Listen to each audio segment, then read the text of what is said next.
जय हिंद दोस्तों। आज हम आरआरबी एनटीपीसी सीबीटी 1 के हिस्ट्री में जो आए हुए क्वेश्चन हैं उन्हें सॉल्व करेंगे। हम प्रतिदिन 10 क्वेश्चनों को सॉल्व करेंगे। हिस्ट्री के कुल 269 क्वेश्चन हैं। हम लगभग इन्हें 26 या 27 दिन में इन्हें पूर्व सॉल्व कर लेंगे। तो हम प्रतिदिन टारगेट रखेंगे 10 क्वेश्चनों को सॉल्व करने का। मोहनजोदड़ो स्थल का संबंध किस नदी से है? तो ऑप्शन ए है गंगा नदी से, ऑप्शन बी है सिंधु नदी से, ऑप्शन सी है यमुना नदी से, ऑप्शन डी है सरस्वती नदी से। तो इसका सही आंसर हो जाएगा option B. Option B Sindhu नदी से। तो मोहनजोदड़ो का संबंध सिंधु नदी से है, यानी कि मोहनजोदड़ो सिंधु नदी के किनारे बसा हुआ है। तो चलिए इससे संबंधित इम्पोर्टेंट जानकारी समझ लेते हैं। इसका सिंधी भाषा में अर्थ होता है मृतकों का टीला, यानी कि मोहनजोदड़ो को सिंधी भाषा में हम कहते हैं मृतकों का टीला। सर्वप्रथम इसकी खोज राखलदास बनर्जी ने 1922 ईस्वी में की थी, यानी कि मोहनजोदड़ो की खोज सर्वप्रथम राखलदास बनर्जी ने 1922 ईस्वी में की थी। मोहनजोदड़ो का सर्वाधिक महत्वपूर्ण फेमस स्थल उसका नाम है बृहद स्नानागार, यानी कि बृहद स्नानागार मोहनजोदड़ो का सर्वाधिक महत्वपूर्ण सार्वजनिक स्थल है। तांबे तथा टिन को मिलाकर हड़प्पावासी कांसे का निर्माण करते थे, यानी कि हड़प्पावासी कांसे का निर्माण करते थे तांबे तथा टिन को मिलाकर। मोहनजोदड़ो से कांसे की एक नर्तकी की मूर्ति पाई गई, यानी कि मोहनजोदड़ो से नर्तकी मतलब नृत्य करते हुई मूर्ति पाई गई कांसे की। तो इसी मूर्ति से पता लगाया इन लोगों ने, खोजकर्ताओं ने, कि कांसे को ये किन दो धातुओं से मिलाकर बनाते थे। तो वो दो धातु थे तांबे और टिन से मिलाकर। तो मोहनजोदड़ो से इम्पोर्टेंट फैक्ट कितने लिख रहे हैं कि मोहनजोदड़ो किस नदी के किनारे है? तो वो है सिंधु नदी के किनारे पर स्थित है।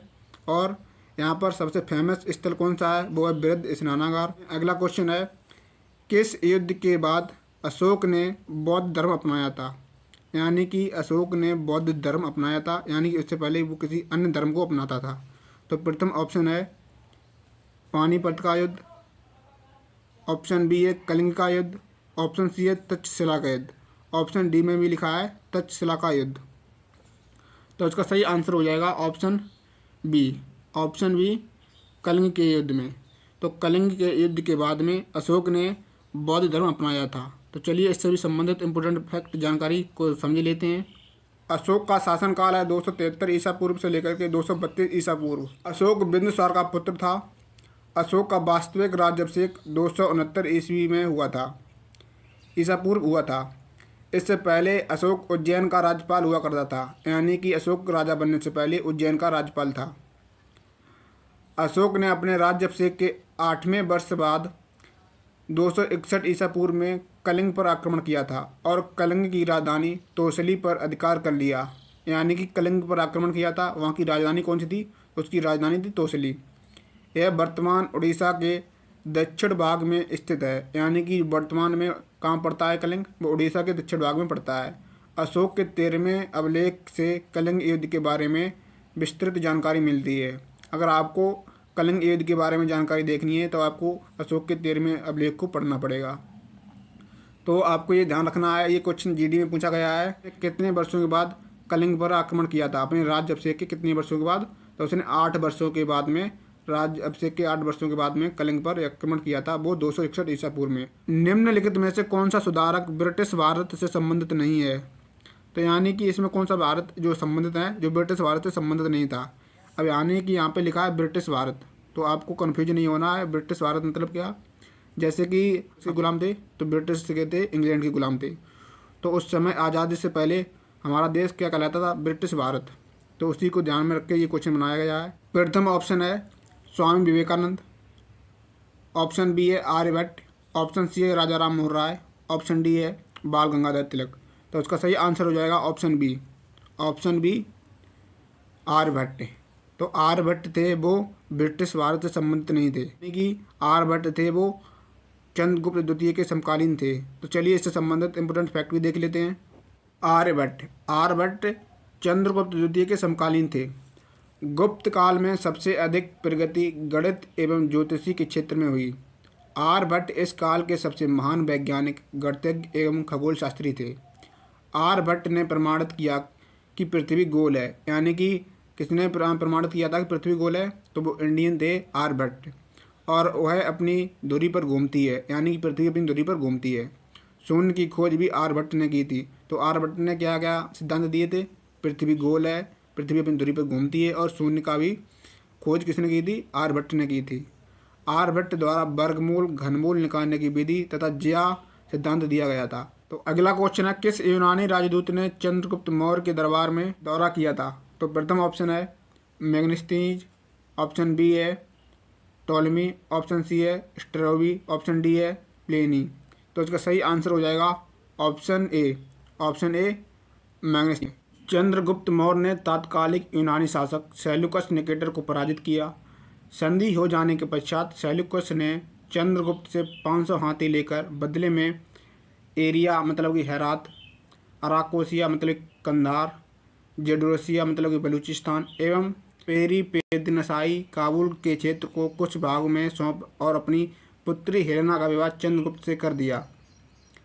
सेल्यूकस ने अपने राजदूत मैग्नेस्टीज को चंद्रगुप्त मौर्य के दरबार में भेजा, यानी कि जो मैग्नेस्टीज था वो सेल्यूकस का राजदूत था। यूनानी लेखकों ने पाटलिपुत्र को पाली ब्रोथा के नाम से संबोधित किया था। मतलब मैग्नेस्टीज मौर्य दरबार में काफ़ी समय तक रहा। भारत में रहकर उसने जो कुछ देखा सुना उसे उसने इंडिका नामक अपनी पुस्तक में लिपिबद्ध किया। तो अगला क्वेश्चन है, हरित क्रांति की शुरुआत खाद्यान्न की कमी से निपटने के लिए की गई थी। हरित क्रांति का प्रारंभिक फोकस किन क्षेत्रों पर था? तो ऑप्शन ए है उड़ीसा और असम, ऑप्शन बी है तमिलनाडु और पंजाब, ऑप्शन बी है तमिलनाडु, ऑप्शन सी है पंजाब और हरियाणा, ऑप्शन डी है बिहार।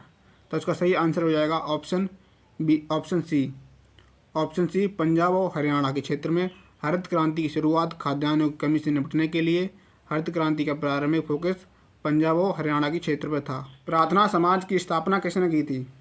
ऑप्शन ए है आत्माराम पांडुरंग ने, ऑप्शन बी है नारायण महादेव परमानंद ने, ऑप्शन सी है गोपाल हरि देशमुख ने, ऑप्शन डी है विष्णु शास्त्री पंडित ने। तो इसका सही आंसर हो जाएगा ऑप्शन ए आत्माराम पांडुरंग ने। तो आत्माराम पांडुरंग ने प्रार्थना समाज की स्थापना की थी। इससे संबंधित इम्पोर्टेंट फैक्ट, महाराष्ट्र में 1867 में प्रार्थना समाज की स्थापना हुई थी, यानी कि प्रार्थना समाज की स्थापना 1867 में हुई थी। इस सन को भी आपको याद रखना है। इस संगठन का उद्देश्य था हिंदू धर्म तथा समाज में सुधार लाना। प्रार्थना समाज की स्थापना डॉक्टर आत्माराम पांडुरंग ने की थी। बाद में आरजी भंडारकर तथा महादेव गोविंद रनाडे इस संगठन में शामिल हुए, यानी कि स्थापना की थी डॉक्टर आत्माराम पांडुरंग ने, फिर उसमें शामिल हो गए आरजी भंडारकर तथा महादेव गोविंद रनाडे। इसे समाज को प्रसिद्धि दिलाने का श्रेय रनाडे को ही जाता है, यानी कि इसे प्रसिद्धि किसने दिलाई है? तो जिसमें जो बाद में 2 लोग शामिल हुए थे, आरजी भंडारकर और गोविंद रनाडे। तो गोविंद रनाडे ने इसे प्रसिद्धि दिलाई थी। प्रार्थना समाज की स्थापना के प्रेरणा स्रोत केशव चंद्र सेन थे, यानी कि जो आत्माराम पांडुरंग ने प्रार्थना समाज की स्थापना की थी वो किनसे प्रेरित होकर की थी? तो वो की थी केशव चंद्र सेन से प्रेरित हो। रनाडे के शिष्य गोपाल कृष्ण गोखले ने सर्वेंट्स ऑफ इंडिया सोसाइटी 1905 में स्थापना की, यानी कि रनाडे के शिष्य थे कौन? शिष्य थे गोपाल कृष्ण गोखले। उन्होंने सर्वेंट्स ऑफ इंडिया की स्थापना 1905 में की थी। तो इस क्वेश्चन से संबंधित इतनी जानकारी आपको याद रखनी है। इसी तरफ अगला क्वेश्चन है, भारत में विधवा पुनर्विवाह की अनुमति किस कानून ने दी थी? तो किस कानून ने दी थी? ऑप्शन ए है महिला अधिकार अधिनियम 1859 में, ऑप्शन बी है हिंदू विधवा पुनर्विवाह अधिनियम 1856 में, ऑप्शन सी है समानता कानून अधिनियम 1870 ने, ऑप्शन डी है महिला संरक्षण अधिनियम 1862 ने। तो इसका सही आंसर हो जाएगा ऑप्शन बी हिंदू विधवा पुनर्विवाह अधिनियम 1856 ने। तो चलिए इस क्वेश्चन से संबंधित इंपोर्टेंट जानकारी को देख लेते हैं। 1856 का विधवा पुनर्विवाह अधिनियम लॉर्ड कैनिंग के समय में पारित हुआ था। इसे पारित कराने में ईश्वर चंद्र विद्यासागर की मुख्य भूमिका रही। इस अधिनियम के तहत विधवाओं के पुनर्विवाह को कानूनी मान्यता प्रदान की गई, यानी कि 1856 में लॉर्ड कैनिंग के समय में ये पारित किया गया था। तो चलते हैं अगले क्वेश्चन तरफ। अगला क्वेश्चन है, निम्नलिखित में से कौन सा शासक अधिकतम संख्याओं में बौद्ध स्तूपों का निर्माण कराया था? ए है बिम्बिसार ने, ऑप्शन बी है चंद्रगुप्त ने, ऑप्शन सी है अशोक ने, ऑप्शन डी है पुष्यमित्र शुंग ने। तो इसका सही आंसर हो जाएगा option C. Option C Ashok ने। तो सर्वाधिक बौद्ध स्तूपों का निर्माण अशोक ने कराया था। तो चलिए अशोक के बारे में जानकारी को देख लेते हैं। अभी पिछला क्वेश्चन जो हुआ था उसमें मैंने अशोक के शासनकाल के बारे में डिस्कस किया था। अब यहाँ पे हम करने वाले हैं उसके स्तंभों के बारे में। अशोक के अभिलेखों का विभाजन निम्नलिखित वर्गों में किया जा सकता है, जैसे शिलालेख, स्तंभलेख और गुहालेख। तो अशोक के शिलालेख, स्तंभलेख और गुहालेख में इसके शिलालेखों को विभाजित किया गया है। इसके अशोक के लघु शिलालेख एवं स्तंभलेख एवं गुहालेखों की लिपि थी वो ब्राह्मी लिपि थी। 1750 में टी पैंथलर ने सबसे पहले दिल्ली में अशोक के स्तंभों का पता लगाया, किंतु वह पढ़ नहीं सका। अशोक के अभिलेखों को सर्वप्रथम जेम्स प्रिंसेप ने 1837 ईस्वी में पढ़ा था। ये इम्पोर्टेंट फैक्ट हैं जो एग्जाम में पूछे जाते हैं। इसे पढ़ने वाला प्रथम व्यक्ति था जेम्स प्रिंसेप, जिसने 1837 में पढ़ा, और इसे खोजने वाला था टी पैंथलर। तो चलते हैं अगले क्वेश्चन तरफ। अगला क्वेश्चन है विशाल स्नानागार कहाँ स्थित है? ऑप्शन ए है राखीगढ़ी में, ऑप्शन बी हड़प्पा में, ऑप्शन सी है धौलावीरा में, और डी है मोहनजोदड़ो में। तो इसका सही आंसर हो जाएगा option B, option D Mohenjodaro में। तो मोहनजोदड़ो में विशाल स्नानागार है। तो चलिए इससे संबंधित इम्पोर्टेंट फैक्ट देख लेते हैं।